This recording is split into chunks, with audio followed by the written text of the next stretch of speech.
I'm a big believer in doing things that make you uncomfortable.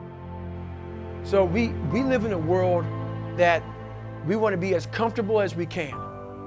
And we wonder why we have no growth.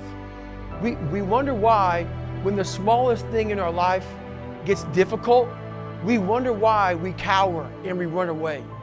Because we are kind of living our whole life is set up that way. Our whole life is set up in the path of least resistance.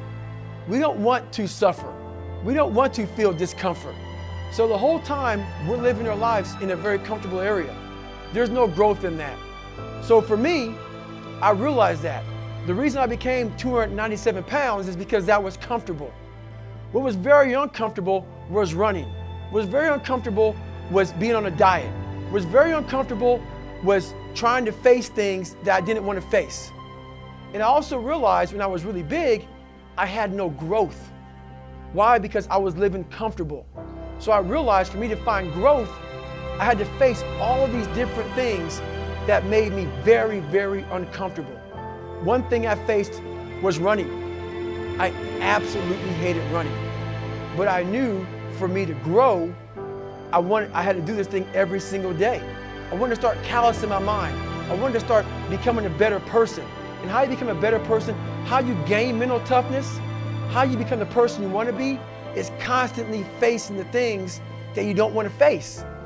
If you constantly run away from things that you don't want to face, how is there growth? How is there mental toughness? I can give you a class all day long about self-talk, visualization, eat an elephant one bite at a time.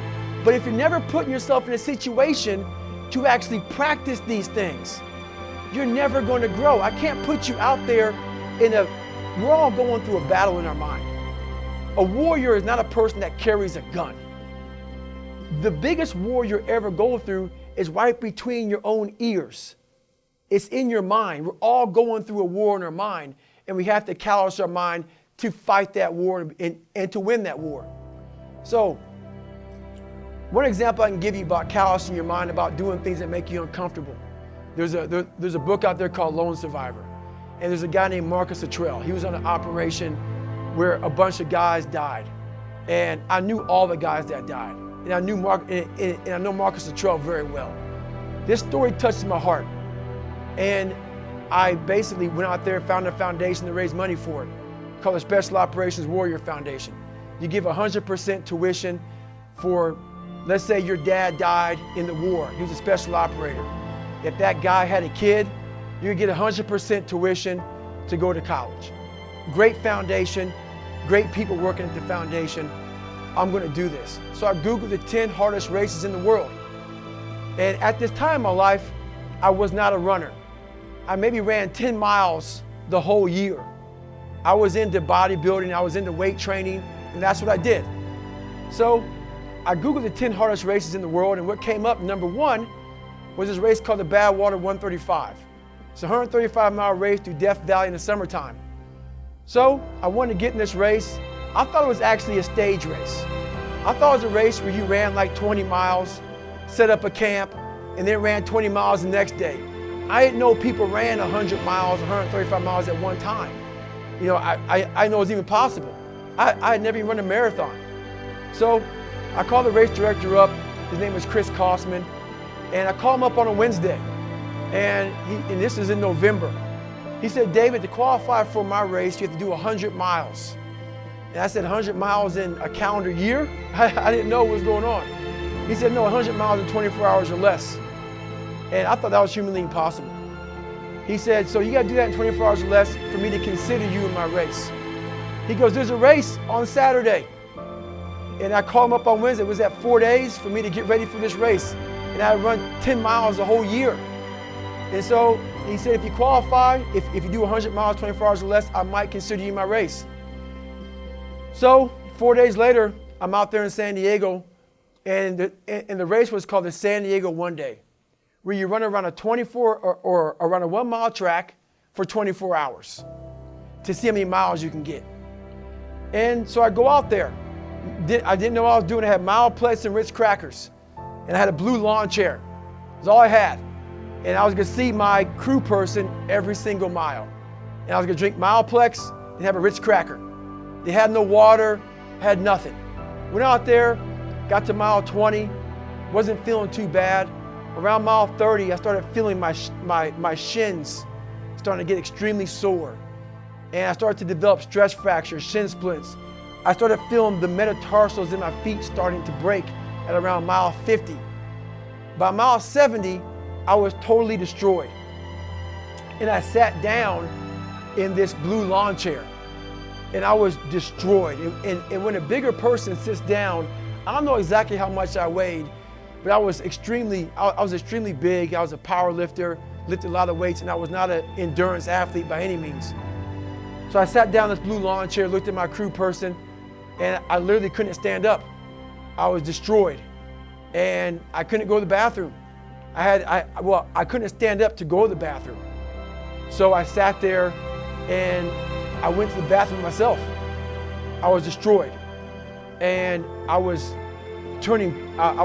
discolored, I was pale, I was dizzy, lightheaded. I was in the worst shape of my entire life. I'd been in 3 Hell Weeks, Ranger School, all these different training programs, and this was the worst situation I'd been in my entire life. I thought I was literally dying. And all I could think about was, how can I get out of this chair? I have 30 miles to go. And everything I had gone through, I realized that the human mind, if you can put it in a very quiet, calm place and get it to calm down and not be so spastic, that you could possibly make this work out for you. How bad are you really? So I calmed myself down and I had to make this enormous thing small. I had 30 more miles to run and my body was in the worst shape in my entire life, the worst pain I ever felt in my life. So I broke this 30 miles thing down. I broke it down to small chunks. I calmed my mind down. I had to get water, had to get potassium, had to get sodium. I had to stop being so dizzy because I had to be able to stand up.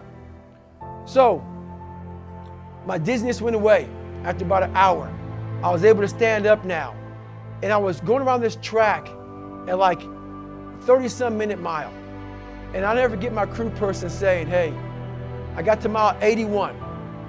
They said, you're not gonna make the time. I had 24 hours and I was going so slow, taking so much time. This is when I realized that the human mind, once everything gets connected, once the mind knows you're not gonna quit something, it's gonna try to find more.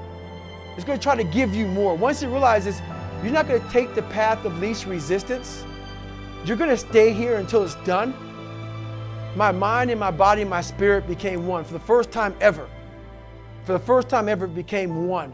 And I went to a level that I never thought was humanly possible for myself or anybody else. In that shape that I was in, I was able to run 19 miles.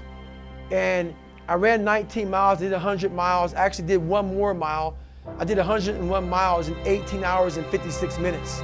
I'd overcome so many obstacles in my life, and this was the final crucible for me. And I got through it. And at the end of this race was such clarity to me. And it was just the most amazing thing I ever do in my life.